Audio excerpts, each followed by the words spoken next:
NCTB কর্তৃক প্রকাশিত ২০২৪-এর নতুন কারিকুলাম অনুযায়ী শ্রেণী সপ্তম, বিষয় গণিত, একক কাজ, পৃষ্ঠা নাম্বার ১১৪।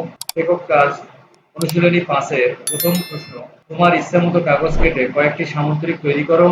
সামুদ্রিকটি দেখো কিরকম রয়েছে, এ, বি, সি, ডি।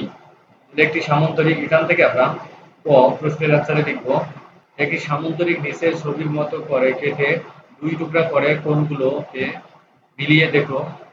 সমাধান, আমার ইচ্ছামতো কাগজ কেটে নিচের চিত্রের মতো একটি সামুদ্রিক তৈরি করলাম।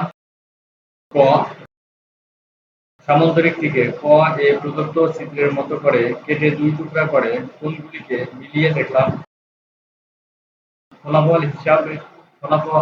ফলাফল হিসেবে পেলাম কোণ এ ইকুয়াল কোণ সি, কোণ বি ইকুয়াল কোণ ডি। অর্থাৎ এর থেকে আমরা সিদ্ধান্তে বলতে পারি যে সামুদ্রিকের বিপরীত কোণগুলি পরস্পর সমান। খ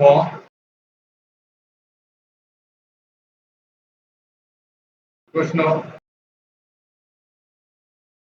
ক একটি সামুদ্রিক নিচের ছবির মতো করে কেটে ২ টুকরা বিপরীত কোণগুলি একসাথে মিলিয়ে দেখুন।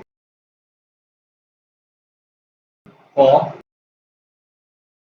সামুদ্রিকটিকে প্রদত্ত প্রথম ছবির মতো কেটে ২ টুকরা করে বিপরীত কোণগুলি একসাথে মিলিয়ে পেলাম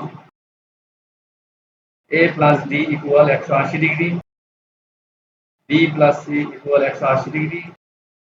আবার সামুদ্রিকটিকে খ এ প্রদত্ত দ্বিতীয় ছবির মতো কেটে ২ টুকরা করে বিপরীত কোণগুলি একসাথে মিলিয়ে পেলাম কোণ এ প্লাস কোণ বি ইকুয়াল ১৮০ ডিগ্রি, কোণ বি প্লাস কোণ ডি ইকুয়াল ১৮০ ডিগ্রি। অর্থাৎ এর থেকে আমরা সিদ্ধান্তে বলতে পারি যে সামুদ্রিকের সন্নিহিত দুইটি কোণের সমষ্টি ১৮০ ডিগ্রি।